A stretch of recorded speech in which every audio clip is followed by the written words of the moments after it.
Bueno, es un repaso así sencillo, cualquier cosa me preguntan, pero lo otro que habíamos visto, además de la definición y las condiciones para que digamos que hay inflación, los efectos que eso provoca, si realmente estoy frente a un contexto inflacionario y no lo tomo en cuenta. Entonces, contablemente, ¿no? No lo reflejo. Entonces, por supuesto, se afectan los activos y pasivos, sobre todo cuanto más distantes estén de la fecha de cierre de ejercicio. Se afectan los resultados, ingresos, costos y gastos. Y además, no puedo cuantificar las ganancias o las pérdidas por inflación porque obviamente no cuantifico los RECPAM.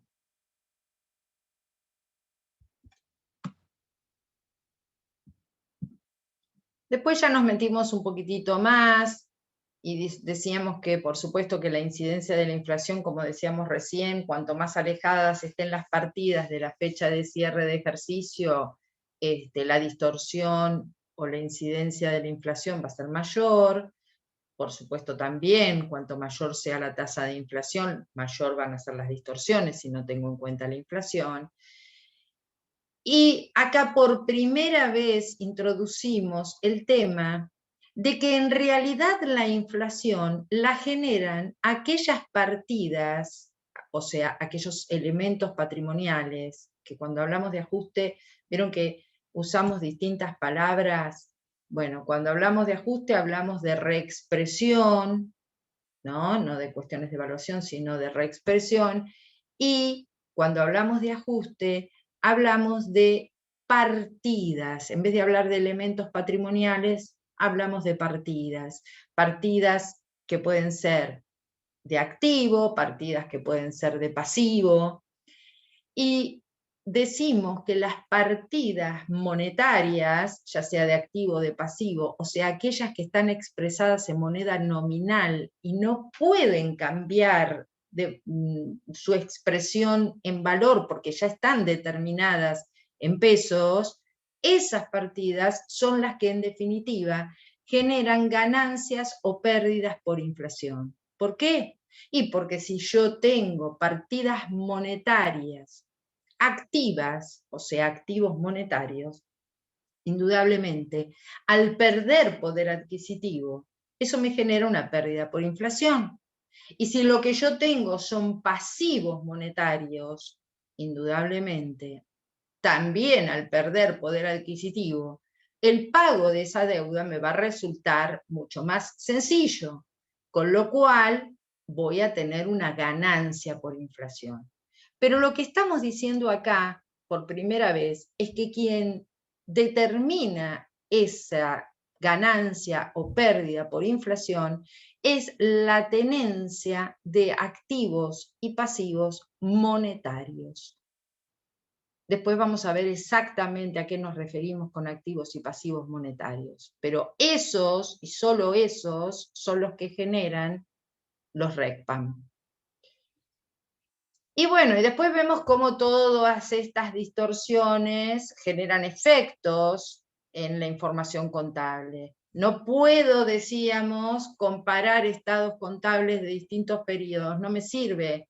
¿Cómo hago? Si yo digo, la rentabilidad del ejercicio 2019 fue de 10.000 pesos, y la del 20 y fue de 30.000. Ah, ¿mejoré?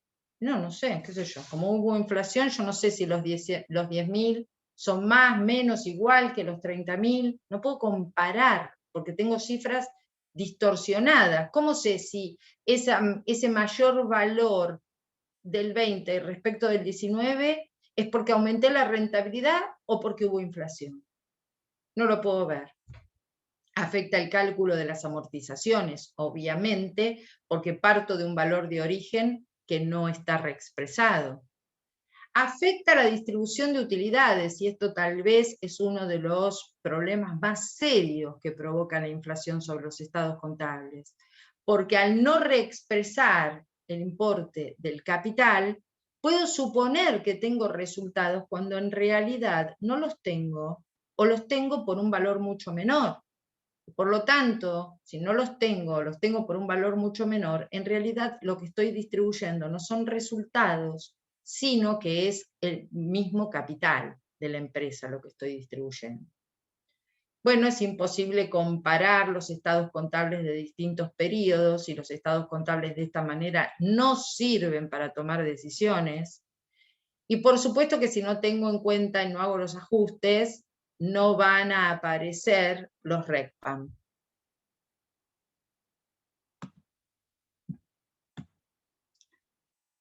Como consecuencia de todo esto, lo más fuerte que se puede decir es que si hay inflación y no la tengo en cuenta, la información contable se transforma en una información inútil para la toma de decisiones. Cuando en realidad nosotros decimos que digamos, el objetivo de la contabilidad es brindar información útil para la toma de decisiones. Bueno, esta información sería inútil para la toma de decisiones. Se podrían determinar ganancias irreales, como dijimos recién, como consecuencia de la no reexpresión del capital. Puede haber inclusive una determinación impositiva que no esté acorde, ¿no es cierto? Porque en general las determinaciones impositivas en su mayoría surgen de la ganancia. Si tengo mal determinada la ganancia, tengo mal determinadas mi carga tributaria. Y como decíamos, en esto de que determina ganancias irreales, si determina ganancias irreales, se pueden distribuir ganancias que en realidad lo que estoy haciendo es distribuyendo una parte del capital. Bueno, como podrán apreciar, a vuelo de pájaro alrededor de estas diapositivas, se entiende perfectamente que la no consideración de la inflación, si estamos en un contexto inflacionario y no considero la inflación, es como que la información contable no sirve para tomar decisiones. Bueno, esto fue un problemón en la década de los 70 para la profesión, porque los contadores empezaron a darse cuenta que a nadie le interesaban los datos que surgían de la contabilidad. Y bueno, y un poco de razón tenían, porque los estados contables presentan información anual. Cuando llegaba diciembre, la información de enero, de febrero, de marzo era totalmente incomparable con el poder adquisitivo de diciembre, ni que hablar cuando se presentaban los estados contables que eran una fecha posterior. De manera tal que toda la profesión se vio alterada y preocupada por esta inflación sostenida que tenía nuestro país y que no sabíamos exactamente cómo mostrar y cómo reflejar en los estados contables. Entonces surgen como primera medida en el país en esas décadas del 70, que eran tan inflacionarias también, surge algo que se conoce con el nombre de soluciones parciales, que por supuesto dejaron de ser utilizadas cuando se encontró la solución integral del problema. Soluciones parciales, ¿por qué son soluciones parciales? Y porque no resuelven todos los problemas. Cuando hay deflación, y cuando hay deflación, lo que ocurre, cuando vos decís el coeficiente es menor a 1, claro, es como que pierde valor el ajuste, digamos. No es que pierda poder adquisitivo, sino que si yo tenía mercaderías expresadas en 100, y hubo deflación, esas mercaderías podrían estar expresadas en 90 ahora, ¿sí? Digamos, si considero esa deflación. Situación que nunca se dio, ¿no es cierto? Que en general no se dio. Entonces, bueno, en nuestro país, ¿no? Entonces, digo, si tengo semejante grado de problema y no tengo una solución, no conocía la profesión una solución integral, empezó a aplicar parches sobre algunas cuestiones en particular, como para mejorar un poco la cosa, pero no en su totalidad, mejorar acá, mejorar allá, pero no en su totalidad. Estos parches que resolvían algunas cuestiones en particular, pero no la integridad de los estados contables, es lo que doctrinariamente se conoce con el nombre de soluciones parciales, que es lo que vamos a ver ahora, la unidad 6.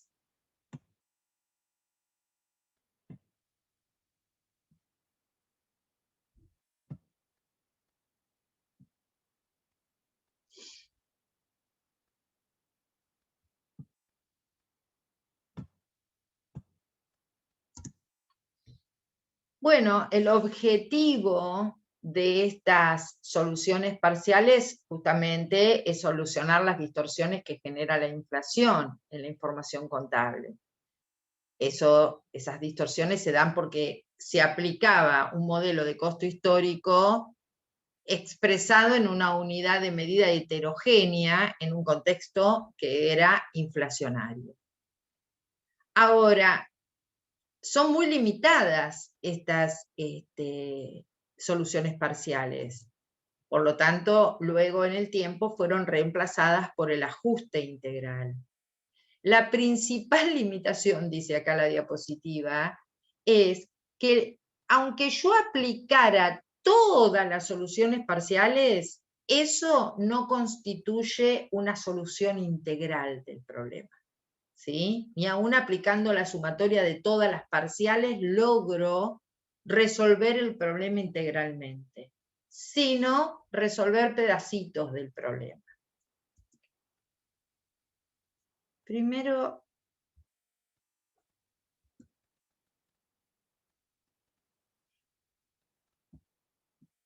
voy a dejar de compartir para hacer una cosa en la pizarra.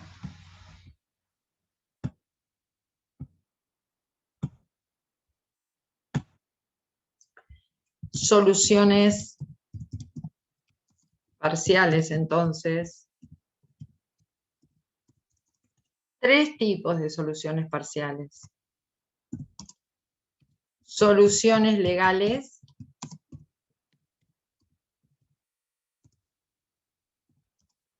soluciones técnicas, solución, porque es una sola, monetaria. Entonces, estas son las tres o son los tres tipos de soluciones parciales que encontramos. Las soluciones legales, como su nombre lo indica, emanan de una ley. Tiene que haber una ley y a partir de esa ley resuelvo algo. Ahora lo vamos a ver.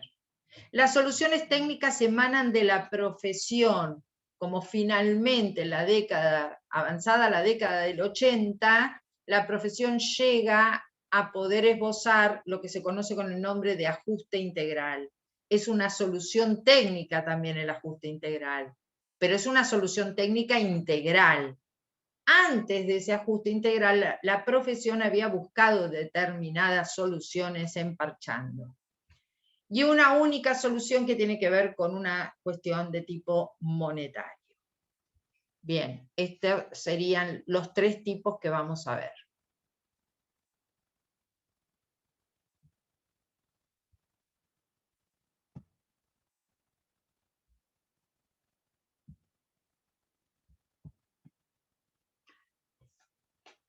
La primera solución, que es de tipo legal, la primera que vamos a ver, por supuesto emana, como decíamos, de una ley a través del Congreso de la Nación, que es en la primera de estas leyes, son leyes de revalúo, y la primera de estas resoluciones o leyes de revalúo data del año 1953. Miren cuánto hace que se buscaba alguna solución.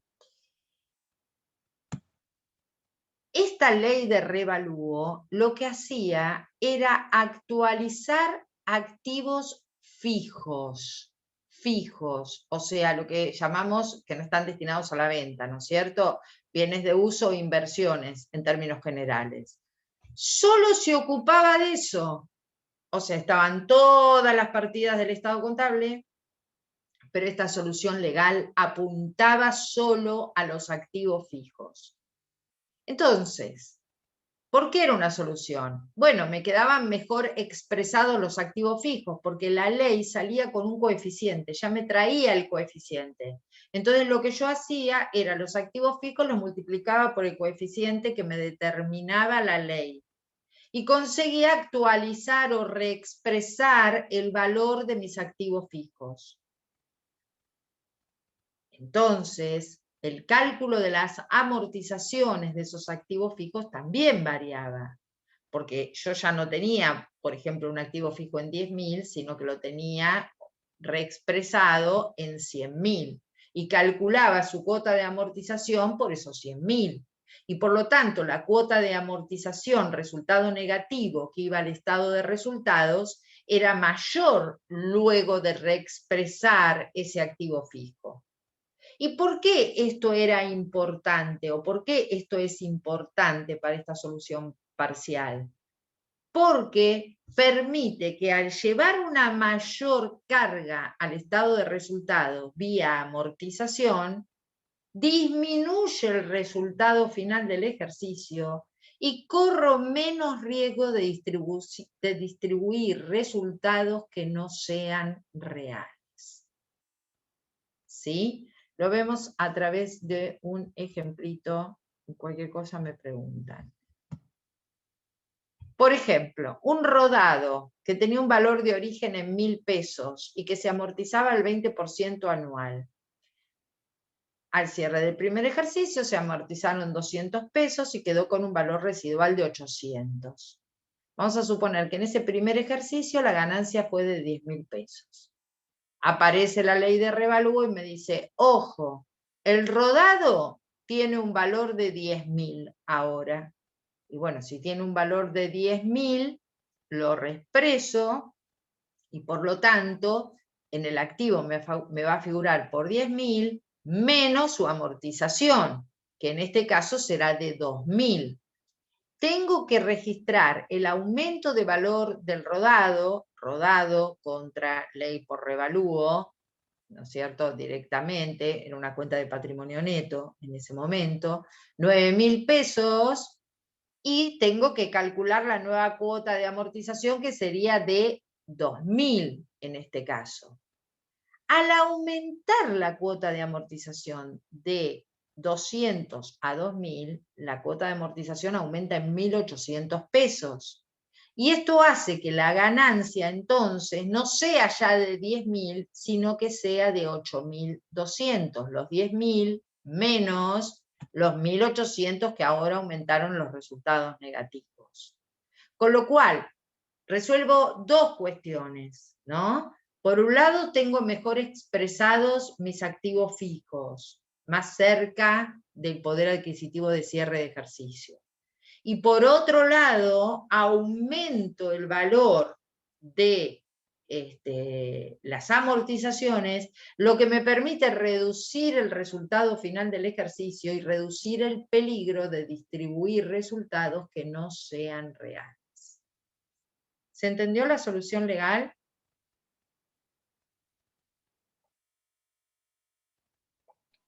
Sí, profe. Solo para activos fijos, ¿eh? Bueno, ahora vamos a las técnicas, que ya se las habían olvidado, por lo que ustedes me dicen, WEBs, PEPs. Bueno, de los sistemas de costeo que tengo, WEB, PEPs o precio promedio ponderado, por lo menos de los más utilizados, la profesión dijo, si estamos en un contexto inflacionario, usemos WEBs. Último entrado, primero salido. ¿Y por qué el uso de WEBs como sistema de costeo es más beneficioso que otro método de costeo si estoy en un periodo inflacionario?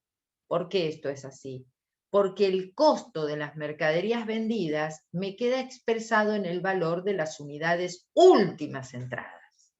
El costo queda con las últimas unidades entradas. ¿sí?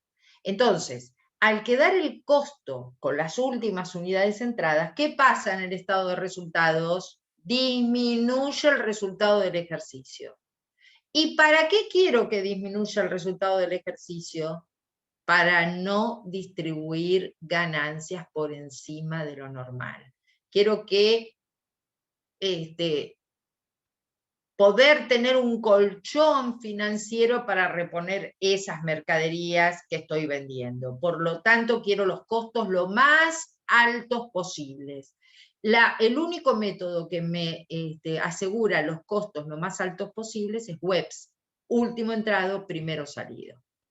Bueno, sí, tiene una contra. Las existencias finales en el activo, mercaderías, me va a quedar más desactualizado, ¿no? Porque si yo uso último entrado, primero salido, las existencias finales me quedan valuadas al valor de las primeras compras.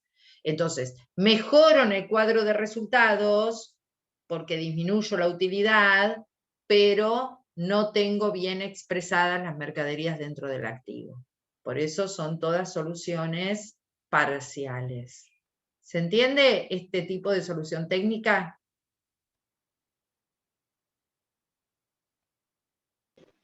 Sí. Acá lo podemos ver con un ejemplo bien sencillito. Compro un bien el 1 de enero a 10 pesos. El 2 de marzo compro otra unidad de ese bien a 20 pesos. Y durante ese ejercicio vendo una unidad en 30. Entonces, si yo utilizo webs, hago ventas 30, costo de mercaderías vendidas, último entrado, primero salido, el costo es a la compra del 2 del 3, 20. Y la ganancia final me queda en 10. En cambio, si yo utilizo como método de costeo PEPS, las ventas las tomo por 30, pero el costo de las mercaderías vendidas lo tomo al primero entrado, que es 10 pesos, y por lo tanto la ganancia es mayor, es 20. Y yo eso en una época de inflación lo quiero evitar para no distribuir ganancias que no sean reales. Y por eso me quedo con el método WEPS, último entrado, primero salido. Ahora bien, la unidad. Marcela, estoy dando clases. Dale. La unidad que me queda en existencia, me queda evaluada a 10 pesos, o sea, me queda a las primeras compras. Por un lado resuelvo, por otro no, pero se ponía mucha atención a los resultados para no distribuir ganancias que no sean reales. ¿Está eso? Webs como solución técnica. Profe, una consulta, tal vez no está Sí. muy relacionada a esto, pero hoy en día las empresas pueden elegir su método de, o sea, De costeo. sí, de costeo, ahí está, el método de Sí, costeo. sí. Y, o sea, dependiendo de eso, las ganancias que ellos después dicen que tuvieron, ya sea al Sí. presentar sus estados contables, ¿no les va a convenir siempre presentar el WEPS?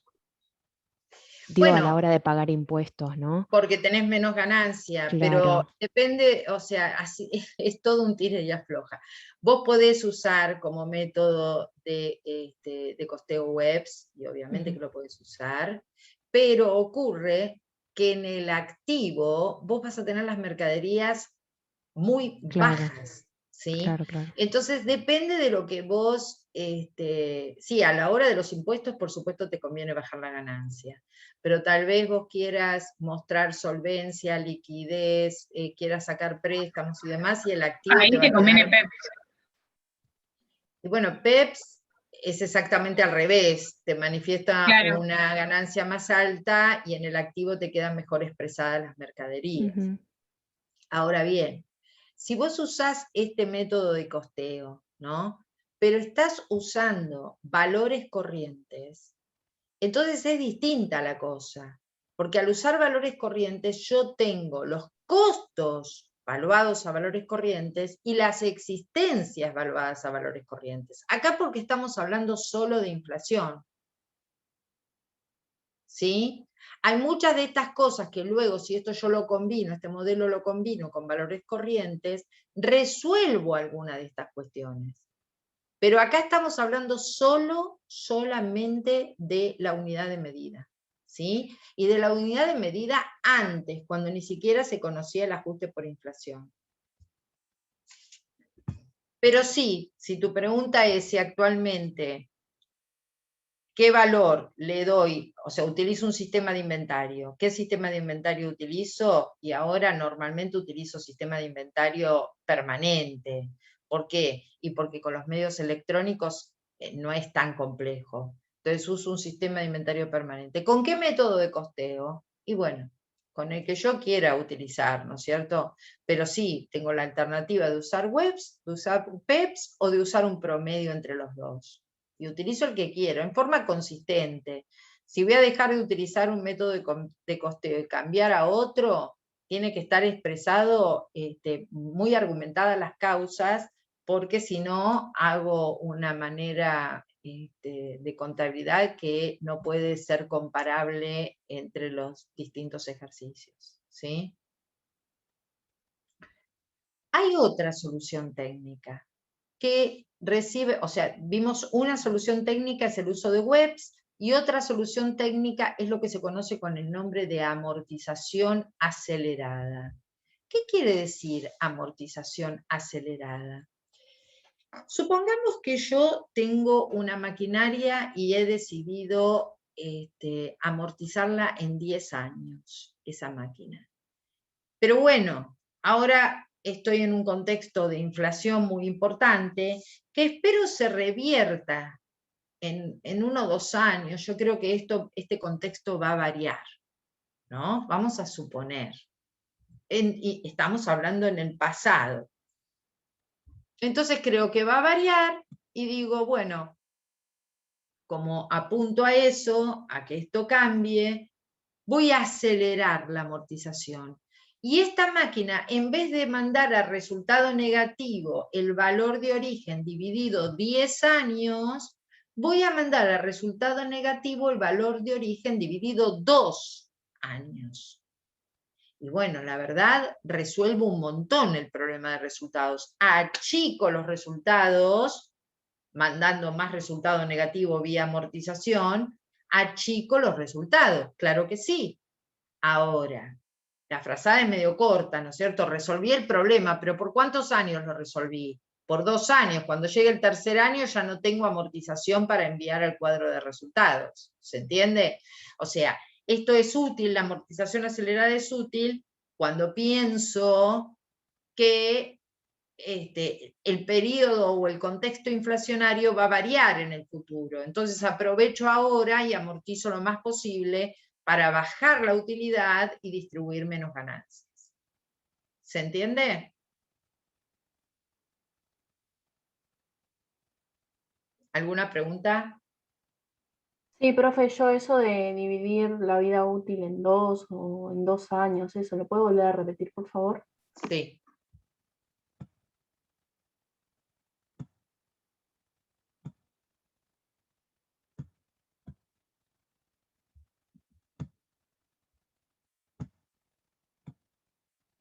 Supongamos lo siguiente, chicos. Yo tengo una máquina valuada en 10.000 pesos dentro de mi activo. En su momento determiné que la vida útil de esta máquina era de 10 años. Entonces, ¿qué hacía yo?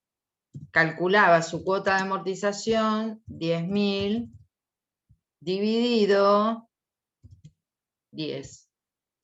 Y enviaba vía amortización 1.000 pesos al cuadro de resultados. Amortización contra amortización acumulada, amortización, vamos a suponer que no hay valor de recupero, no hay nada. Amortización contra amortización acumulada, 1.000 pesos.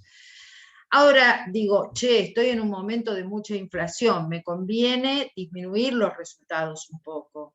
Bueno, voy a acelerar la amortización. ¿Y qué sería? Y bueno, para mí ahora es como que la vida útil se la voy a calcular como que le quedan 2 años de vida útil. Entonces, si esta máquina le quedaran 2 años, yo tendría que hacer 10.000 dividido 2. Y en ese caso son 5.000 pesos el registro. Haría amortización contra amortización acumulada por 5.000 pesos este año y por 5.000 pesos el año que viene. Con lo cual envío 5.000 pesos de resultado negativo al cuadro de resultados, no 1.000. Y entonces esto obviamente disminuye la ganancia final del ejercicio, que es lo que yo busco, por las dudas de que no esté distribuyendo resultados que no sean reales. Entonces, por supuesto, disminuyo porque mando más resultado negativo. Pero, ¿cuánto tiempo me resuelve el problema? 2 años. Al año número 3 no tengo resultado negativo a amortización para enviar al cuadro de resultados. ¿Sí? Perfecto, profe, muchas gracias.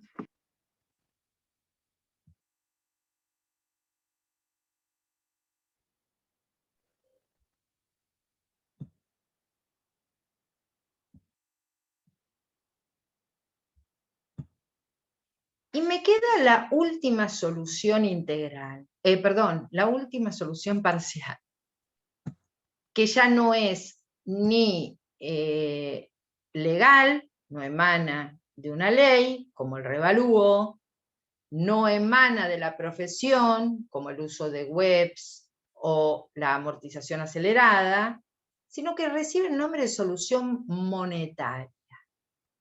Les aclaro que la solución monetaria es muy parecida a lo que ocurre con el capital físico, ¿no? Nunca se usó, no se llegó a usar nunca.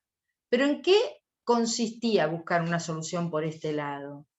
Y como la contabilidad no la quería nadie, porque esa es la verdad, en esas décadas nadie quería ver un estado contable porque no servía la información que brindaba. Entonces, la gente estaba rechazando la contabilidad, era inútil esta información. Entonces se empezó a pensar en, ¿y si no mostramos la información contable en pesos y la mostramos en dólares, por ejemplo, que es una moneda más estable? Entonces, de esa manera resolvemos el problema. No presentamos los estados contables en pesos, los presentamos en dólares y ahí ya puedo comparar y qué sé yo. Claro, además de las desventajas o los problemas de que, por ejemplo, algunos decían, pero no considerar la inflación del lugar de origen. Bueno, sí, como si la inflación de Estados Unidos, que a lo mejor es del 2-3% anual, fuese muy significativo. Eso no es significativo, menos para nosotros que estamos acostumbrados a inflaciones muy importantes. Pero había otro problema, ¿no es cierto? Ustedes piensen en una empresa nacional, qué sé yo. El supermercado Coto, presentando el balance en dólares, y así todas las empresas argentinas. Una cosa es una empresa multinacional y otra cosa es una empresa de capital argentino. Entonces esto fue algo inviable, ¿no es cierto? Porque la moneda a utilizar en la Argentina, la moneda de cuenta, es el peso. Con lo cual se perdía hasta soberanía utilizando esta contabilidad bimonetaria que nunca se usó. Nunca se usó a la hora de la presentación del balance. Ahora, en la práctica coloquial sí se usa. O ustedes, por ejemplo, si yo les digo, ¿saben? Mi auto en el año 2019 valía 100.000 pesos. Cuando consulté a la misma altura del año, en el 2020, valía 400.000 pesos. Alguien me puede decir, ay, qué bien, cómo aumentó tu auto, qué bárbaro.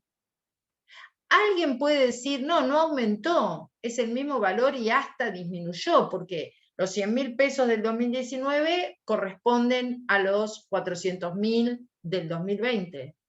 No, y nadie se da cuenta de nada, y nadie, o sea, no nos sirve hacer eso.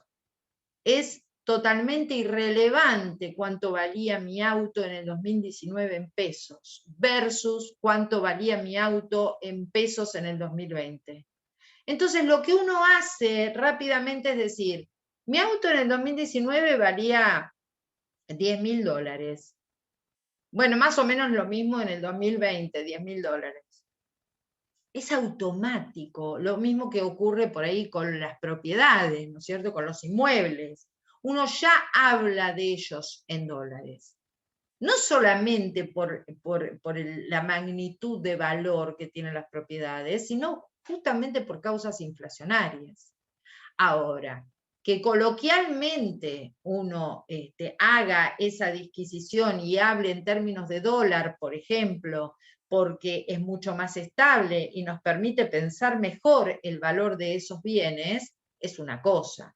Ahora, que se llegue a la presentación de información contable bimonetaria es otra muy distinta. Por lo tanto, esta solución parcial nunca se llegó a utilizar.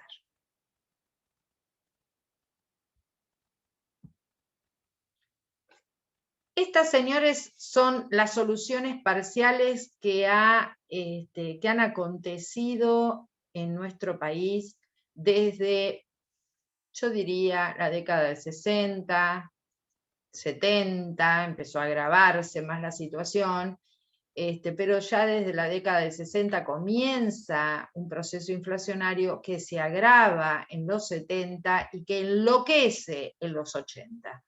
Y esto hacía que obviamente la información contable fuera perdiendo valor, cosa que empezó a preocupar y mucho a quienes ejercían nuestra profesión.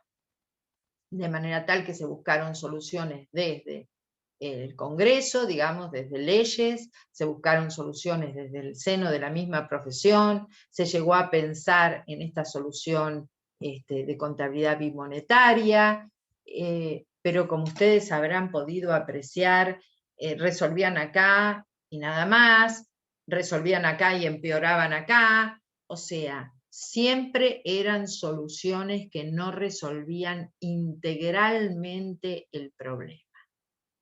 Hasta que en el año 83 se llega a un consenso dentro de la profesión y se determina lo que se conoce con el nombre de ajuste integral, que está contemplado dentro de la resolución técnica 6, denominado moneda constante. Es una resolución que emana de la profesión preocupada buscando una resolución. Ese ajuste integral, contemplado, como digo, en la resolución técnica 6, es el que, a través de distintos ajustes y o modificaciones, sigue rigiendo actualmente en nuestro país. Todo el tiempo hubo ajuste por inflación en nuestro país, o sea, desde que salió la RT6 en la década del 80 hasta ahora, no. Hay un periodo en nuestro país que se sanciona lo que se conoce con el nombre de Ley de Convertibilidad. Año 91, Ley de Convertibilidad suspende la aplicación de los ajustes por inflación, porque obviamente un peso, un dólar, listo, era una especie de contabilidad bimonetaria, pero con ley de convertibilidad mediante el peso valía un dólar, y mientras duró la ley de convertibilidad no se ajustaba, y durante un tiempo posterior tampoco. Yo no recuerdo bien exactamente el año donde volvimos a ajustar. Creo, si la memoria no me falla, que fue a partir del año 2007-2008. Volvimos a ajustar y estamos actualmente en un modelo de unidad de medida homogénea. Hay una inflación tal que los consejos determinan que los estados contables deben ser presentados con su ajuste integral en moneda homogénea. Entonces, se llega a esto, decía, y uno de los doctrinarios y más activos participantes en la redacción de la resolución técnica 6 fue García Matera. Es por eso que el libro de García Matera, de inflación, moneda constante, creo que también se llama, si no me falla la memoria ahora, ese libro vuelca un montón de experiencias y de cosas que finalmente luego fueron recogidas por esta resolución técnica que continúa aún vigente. ¿Sí? Bueno, vamos a... se hizo muy rápido el tema de soluciones parciales porque hay pocas consultas, así que yo diría, vamos a empezar a esbozar algunas cuestiones del ajuste integral y vamos a desmenuzarlo con más profundidad en martes siguiente. ¿Sí? Empezamos a ver algunas diapositivas de ajuste integral, ¿o quieren hacerme alguna consulta?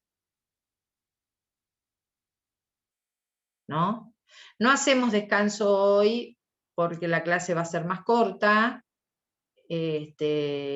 Bueno, empezamos. La clase va a ser más corta porque la práctica va a ir más lenta que la teoría en esta parte. Cuando lleguemos a evaluación, las teorías van a ser más densas, pero en esta parte es mayor el componente de parte práctica. Bueno, voy a compartir pantalla. Después les envío todas estas diapositivas porque omití hacerlo.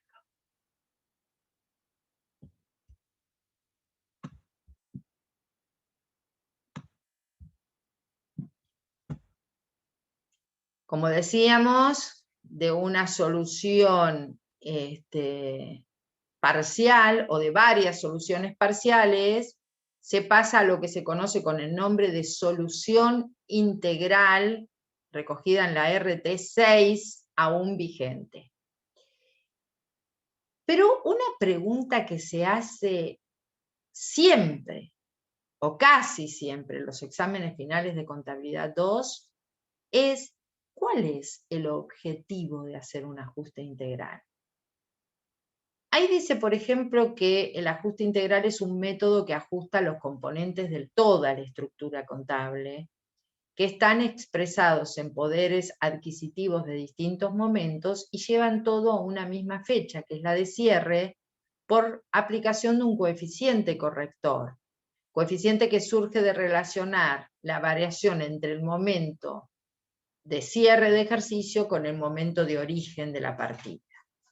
O sea, lo que quiere decir ese párrafo es que el ajuste integral, en definitiva, lo que hace nada más ni nada menos es que homogeneizar todas las partidas. O sea, los pesos de enero van a estar expresados a moneda de poder adquisitivo diciembre. Los de febrero, poder adquisitivo diciembre. Los de marzo, poder adquisitivo diciembre. O sea, cuando yo llegue al cierre del ejercicio voy a tener toda la contabilidad expresada a pesos de poder adquisitivo de diciembre. No es que voy a estar sumando 100 pesos de enero con 100 pesos de junio con 100 pesos de diciembre. No. Si hago el método de ajuste integral, cuando llego al cierre del ejercicio voy a tener todas las partidas expresadas en moneda homogénea. ¿Y eso qué significa? Todas las partidas expresadas a pesos de diciembre. O sea, pesos del mismo poder adquisitivo, fecha de cierre de ejercicio. Entonces, ¿cuál es el objetivo de hacer el ajuste integral? Homogeneizar las partidas o homogeneizar la moneda, ¿sí? Buscar la moneda homogénea, salir de esa moneda nominal o heterogénea y pasar al otro modelo que es la unidad de medida homogénea. Ese es el objetivo. Y como consecuencia de esa homogenización de la moneda, de hacerla toda a pesos de poder adquisitivo diciembre, determino ganancias o pérdidas por inflación, que es lo que se conoce con el nombre de RECPAM, y anteriormente se conocía con el nombre de REI. Esa fue una de las modificaciones que se le hicieron a la RT6. Antes se llamaba REI, ahora se llama RECPAM, pero estamos hablando de los mismos resultados, ¿sí? Como consecuencia de la realización del ajuste, que homogeneiza todas las partidas, llego a determinar estos resultados por cambios en el poder adquisitivo de la moneda. Este ajuste integral se basa en la aplicación de un coeficiente corrector que me ayude a corregir las distorsiones por la inflación. Y ese coeficiente, como su nombre lo indica, es un coeficiente, y un coeficiente surge del cociente, o sea, de la división, de dos cifras, índices. Índice de cierre sobre el índice de origen de la partida. La RT6, como decíamos hoy, establece que el ajuste integral es obligatorio para expresar los estados contables en moneda constante y es de aplicación actual. Así que cuando ahí el programa nos habla de alcance, obligatoriedad y vigencia, bueno, tiene alcance en todo. Si el alcance se refiere a el país, está vigente en todo el país, es obligatorio y la vigencia es en este momento. Actualmente este es el modelo. Bueno, efectos y consecuencias de la reexpresión de los estados contables. Fíjense que hay que usar las palabras bien usadas, ¿no? Mejor que nos vayamos acostumbrando desde ahora. ¿Estamos en unidad de medida? ¿Hablamos de reexpresión o de ajuste? Yo podría haber dicho efectos y consecuencias del ajuste de los estados contables. Efectos y consecuencias de la reexpresión de los estados contables. Estoy diciendo lo mismo, pero no hablo de evaluación. Bueno, las ventajas son que la moneda va a ser homogénea, y por lo tanto, al ser la moneda homogénea, se van a corregir todas las distorsiones que dijimos antes que tenía la información contable. Entre ellas, una de las ventajas es que puedo comparar los estados contables. A ver, la rentabilidad del 2019 fue en valores homogéneos tal, y la del 2020 tal. Bueno, si reexpreso por inflación, las puedo comparar, si no, no. Reconoce los RECPAM, esa es otra ventaja, ¿no es cierto? Porque entonces, recuerden que los RECPAM o los REI son resultados financieros. Los resultados que surgen como consecuencia de la inflación se clasifican como resultados financieros. Entonces, estos resultados financieros que son los RECPAM no aparecerían si yo no aplico el ajuste integral. Los problemas, dice, a veces por tener en cuenta solo los índices de reexpresión, hace que algunos bienes no sean del todo representativos de la realidad, porque el precio específico del bien no aumenta en la misma proporción que la inflación. Se da cuando se utiliza valores al costo porque no reconoce los R por T. O sea, si aumentan los bienes como consecuencia de temas de oferta y demanda de esos bienes, ¿no es cierto? Porque hay demandas estacionales y entonces eso hace que a lo mejor los precios de algunos bienes aumenten, no por causas de la inflación. Y yo estoy usando un modelo de evaluación costo, no resuelvo del todo el problema con el ajuste integral. Me pueden quedar partidas mal valuadas si no utilizo valores corrientes y solo utilizo una unidad de medida homogénea. Lo resuelve un poco, pero no lo resuelve del todo si es que los bienes tienen un valor distinto, no están expresados o no aumentan al mismo ritmo que aumenta la inflación. Esto resuelve solo problemas de unidad de medida. Recuerden, no problemas de evaluación.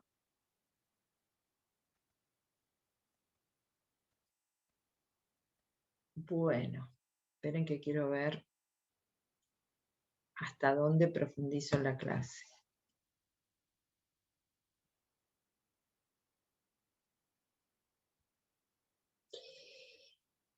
Vamos a ver algunas diapositivas más. Los activos y pasivos, si estoy hablando de ajuste integral, los voy a llamar partidas. En general hablo de partidas del activo, partidas del pasivo. Es una forma de hablar, pero estoy hablando del elemento patrimonial activo y del elemento patrimonial pasivo. Pero a su vez, voy a hacer una distinción en las partidas entre, que es la primera vez que la vemos, entre partidas monetarias y partidas no monetarias. Las partidas monetarias, dice ahí, son, tanto del activo como del pasivo, son o representan una determinada cantidad de moneda legal que está permanentemente expresada en moneda de poder adquisitivo de fecha de cierre. Por lo cual sufren plenamente el impacto de la inflación, que disminuye su poder de compra si hablamos de activos monetarios. ¿Qué quiero decir con esto? Dice que está permanentemente expresada. Supongamos un billete de 1.000 pesos que yo encuentro en caja. Está determinado su valor en forma permanente por una unidad de medida nominal, 1.000 pesos. En enero lo recibí. Llego a diciembre, hubo una inflación del 20%. ¿Le puedo cambiar la nominalidad a ese billete y ponerlo en 1.200, que es ahora el poder adquisitivo que representa? No, no tengo forma de variarle el valor. ¿Sí? Lo mismo si un cliente me debía a mí 10.000 pesos por una compra que me hizo en determinado momento. Llego al cierre del ejercicio, ¿puedo cambiarle ese valor por la inflación? Y si yo no acordé con él un interés, no lo puedo cambiar.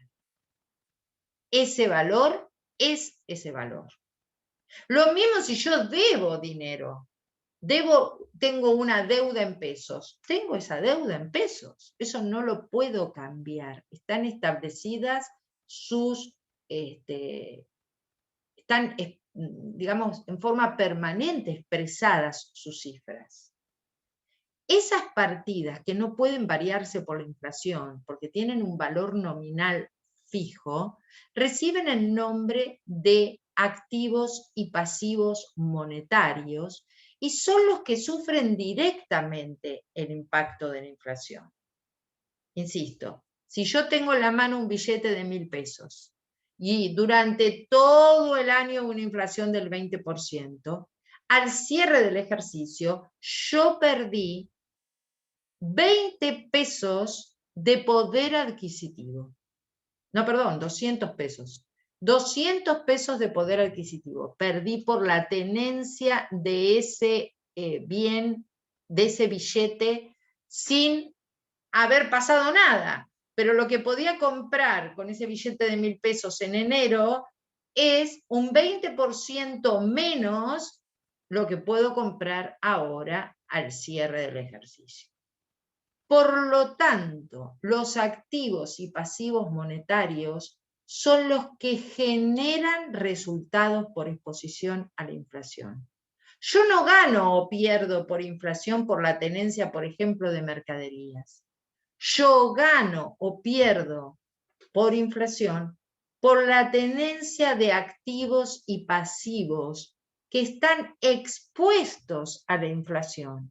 Y esos activos y pasivos expuestos a la inflación, que no pueden variar su valor, reciben el nombre de activos y pasivos monetarios, que son los que generan ganancias o pérdidas por la inflación. Obviamente, si yo estoy en un periodo inflacionario y le debo dinero a un proveedor, no se lo pago, vamos a suponer que es sin interés, una cuenta que quedó, ¿sí? No se la pago. Cuando se la voy a pagar muchos meses después, si es un periodo inflacionario, y me beneficié. Y me beneficié porque el esfuerzo que yo hago ahora para cancelar esa deuda es mucho menor que lo que hubiera sido en su momento. Por eso, en momentos de inflación me conviene comprar en cuotas fijas, cuantas más pueda tener, mejor. Porque me endeudo y me resulta más fácil después pagar esa deuda.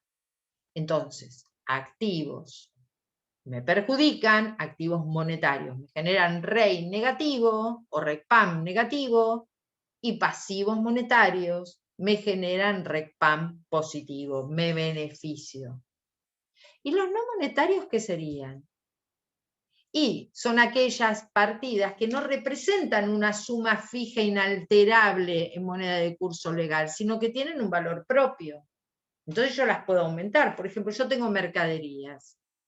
Mercaderías que compré a 100 pesos en enero. Y bueno, ahora hay inflación, estoy en marzo, hubo inflación, ya no tienen un valor de 100, ahora tienen un valor de 110. ¿Esos 10 qué son? Inflación. Ese aumento de 10 pesos que es inflación. ¿Y cómo lo vemos reflejado eso nosotros?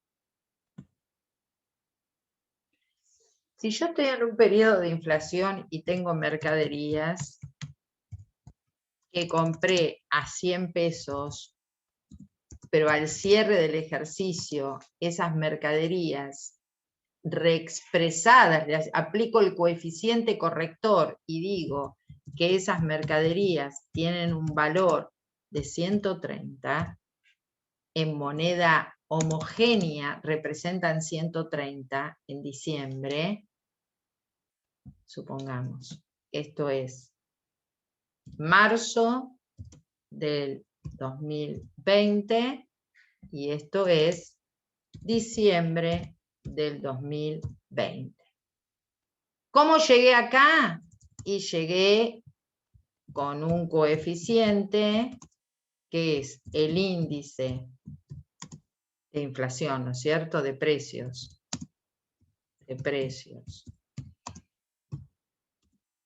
De diciembre del 2020 dividido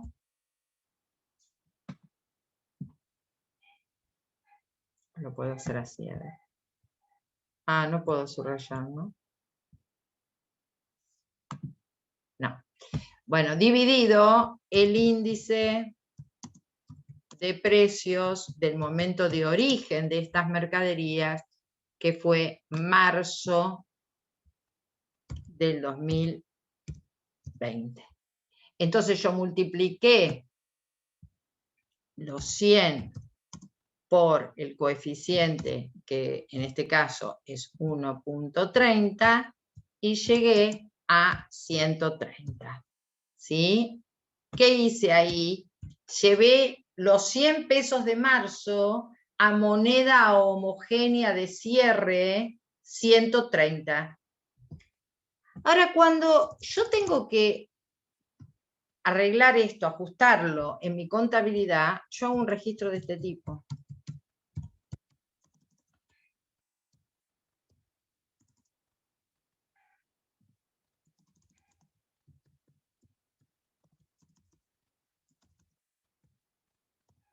Mercaderías contra RECPAM 30. ¿Esto significa que tuve una ganancia por inflación de 30? No. Este es el procedimiento que sigue. No. ¿Qué? No, te había respondido a la pregunta que hiciste, sí, que no significa.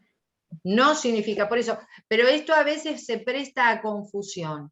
Recién veíamos en las diapositivas que lo que generaba RECPAM positivo o negativo era la tenencia de activos y pasivos monetarios, expresados en moneda nacional en forma permanente, ¿sí? En una unidad de medida nominal. Lo que serían mercaderías serían una partida no monetaria, porque puede aumentar su valor si hay inflación. Sin embargo, el procedimiento de ajuste integral ajusta estas partidas, va por este lado, después lo vamos a ver bien, esto recibe el nombre de método indirecto, hoy no quiero volverlos locos, pero va por este lado, y esto ustedes lo van a ver en los prácticos, porque cuando ajusto hago esto, pero esto no me tiene que hacer creer que yo acá tuve una ganancia porque tengo un REC RECPAM en el haber de 30 pesos no significa que tuve ganancia por inflación de 30.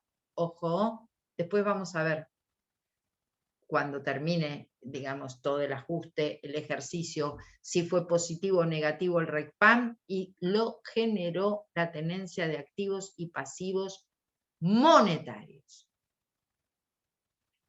Bien.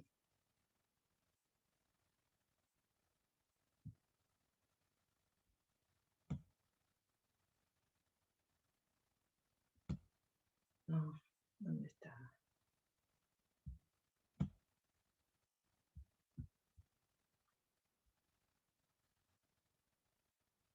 Los no monetarios no sufren el impacto de la inflación. ¿Por qué no lo sufren? Porque pueden aumentar de valor.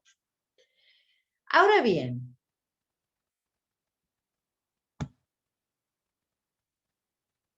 en base, como dice acá, al impacto, si yo recién dividí los activos y pasivos en monetarios y no monetarios. ¿En base a qué los dividí en monetarios y no monetarios?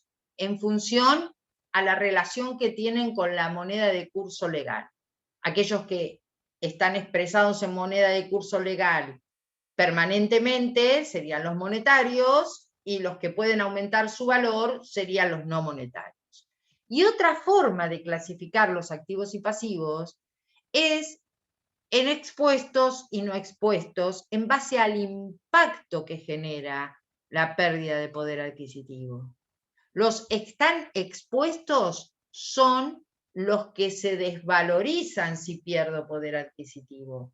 O sea, los monetarios que generan resultados por exposición en la inflación. Todo lo que antes decíamos monetarios son expuestos. ¿Y por qué son expuestos? Porque son los que generan ganancias o pérdidas por inflación.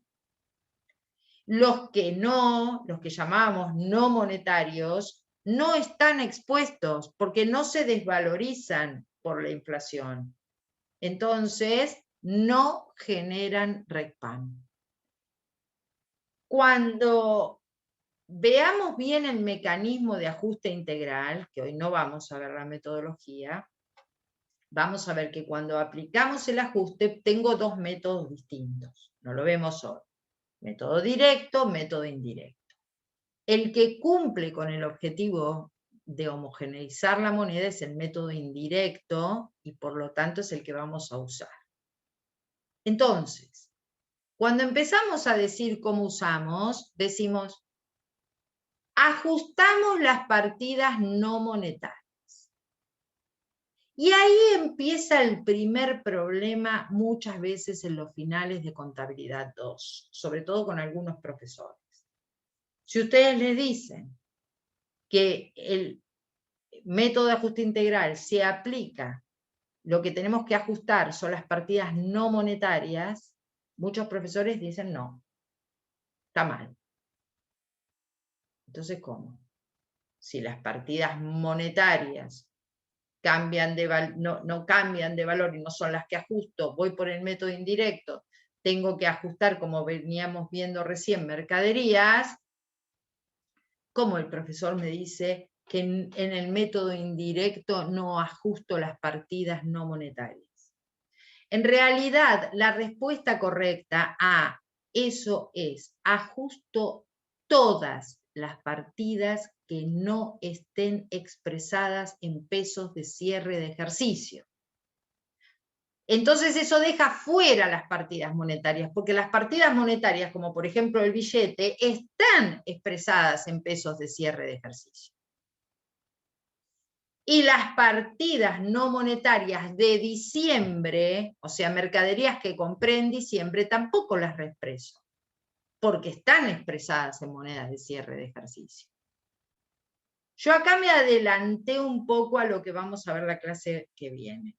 Pero como esto ha sido motivo de muchísimos exámenes desaprobados, no quiero que les quede la idea de que lo que yo estoy diciendo es que lo que tengo que ajustar son las partidas no monetarias.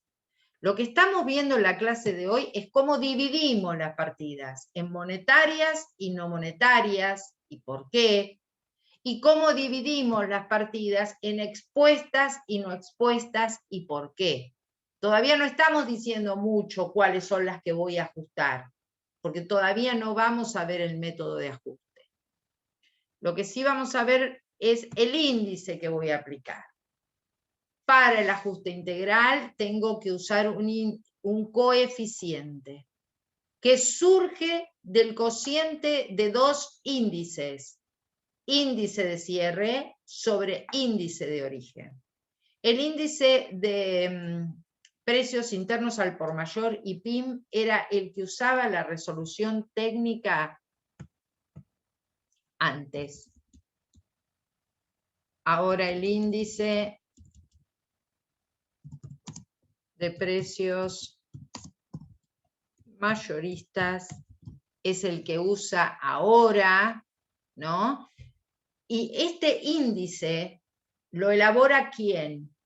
¿Quién hace estos índices que yo luego voy a usar para hacer el ajuste integral? El INDEC es el que elabora estos índices.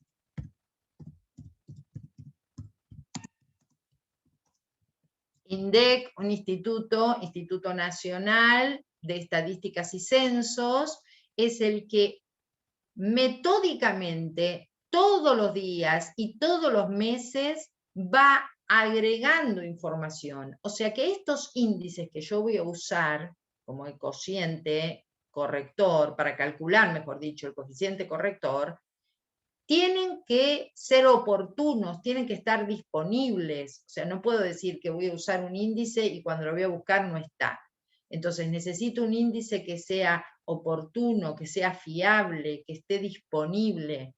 Bueno, algunos dirán que es fiable, otros dirán que no lo es, pero en definitiva el índice que tomo para hacer el ajuste son estos índices que elabora el INDEC y que están disponibles para ser utilizados.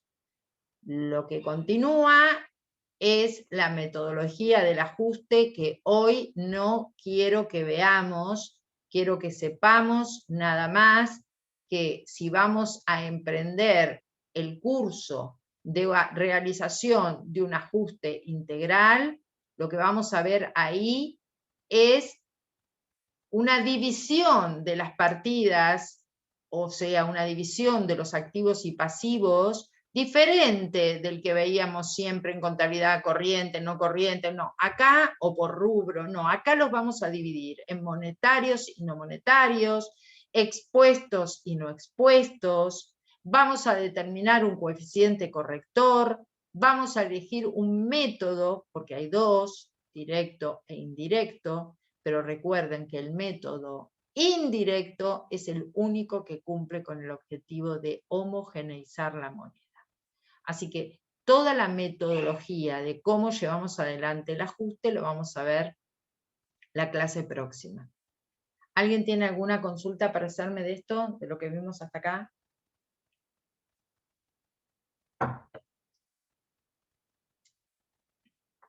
¿No? ¿Ya vieron algún ejercicio de inflación en la práctica? Por lo menos en comisión 8 no, solo terminamos el de, ¿cómo era?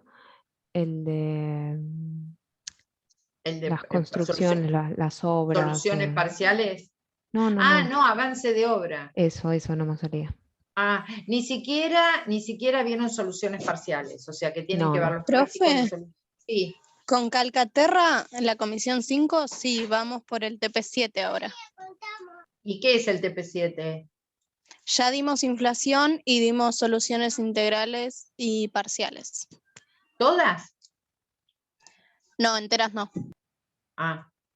Bueno, está bien, por ahí están bastante adelantados por lo que veo. Yo creo que con esto ustedes pueden realizar los trabajos prácticos que están relacionados con las soluciones parciales y tienen una primera base de lo que sería la solución integral.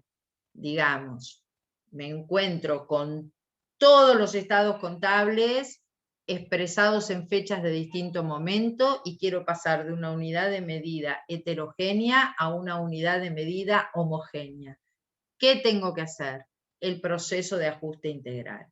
¿Cómo lo hago? Voy a dividir las partidas en partidas monetarias y partidas no monetarias, o partidas expuestas y partidas no expuestas. Lo otro que tengo que ver es conseguirme los índices para armar los coeficientes que voy a necesitar para ajustar.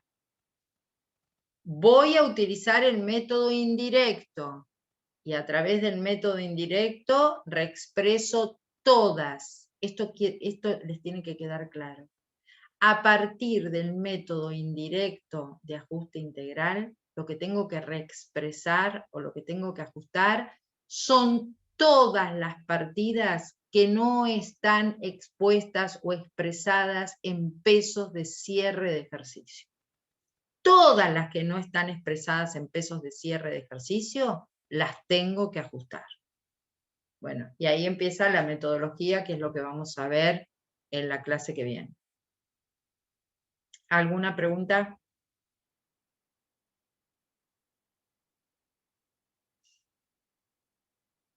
¿No? Bueno, no sé cuándo tienen práctica, si mañana, pasado, pero lo que sería muy importante es que aquellos alumnos que no aprobaron el parcial consulten acerca de qué temas incluye el recuperatorio, ¿sí? Profe, una consulta. Sí. De estas 2 unidades, ¿de dónde lo podemos leer para profundizar? Para profundizar, García Matera, moneda constante, ¿sí? Todo lo que es inflación está ahí. Muy bien explicado y muy profundo. También tienen inflación en, ¿cómo se llama? También tienen inflación en pasado, presente y futuro, pero García Matera lo toma mejor. Yo, de todas maneras, ahora voy a enviarles las diapositivas, pero están sumamente resumidas.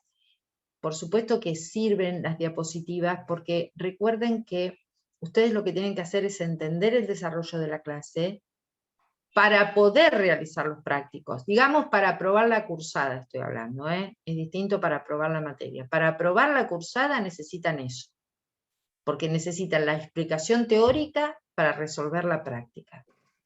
Seguramente en el AU 24 esté la clase de inflación dada por alguno de los profesores, no sé por quién.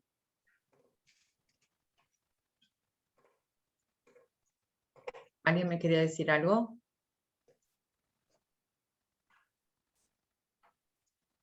¿No? Bueno, ahora cuando termine la clase, de todas maneras, yo envío las 5, las 6 y las 7, o las 5 ya la envié. Falta las 6 y las 7. Faltan las 6 y las 7. Bueno, ahora les envío las 6 y las 7, chicos. Gracias. No, de nada. Bueno, dejamos acá entonces hoy. A ver, profe, ¿por algún motivo no entró teoría en el parcial? No sé, Dani. La verdad me sorprendió a mí. La verdad que no sé. No sé. Antes se tomaba en los parciales 1 o 2 preguntitas teóricas. De hecho, el curso es teórico-práctico. Profe, por el motivo de que estudiamos un montón la teoría y capaz que eso nos sacó horas de estudio de lo práctico. Sí, tenés razón. La teoría nunca... la teoría nunca es al cohete, ¿no? En el sentido de que le sirve para el desarrollo práctico. Pero es evidente, chicos, no sé mucho cómo se maneja administrativamente la cátedra. Yo no soy la titular de esta cátedra. Pero es evidente que la práctica tiene un peso infinitamente mayor. Ojo, en la cursada. Porque a la hora de rendir el final, eso cambia 180 grados.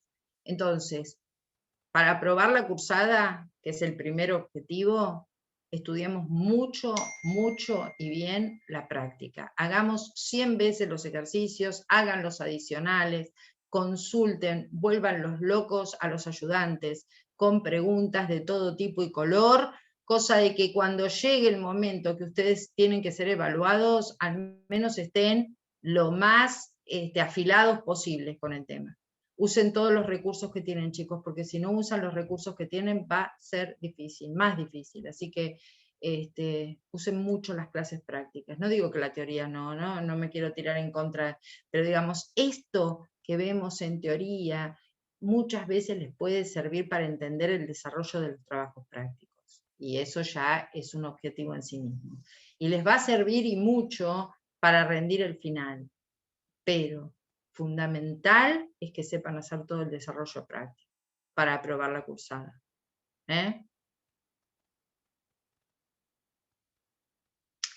Dejamos acá. Ahora les paso las diapositivas. Chau chicos, éxitos.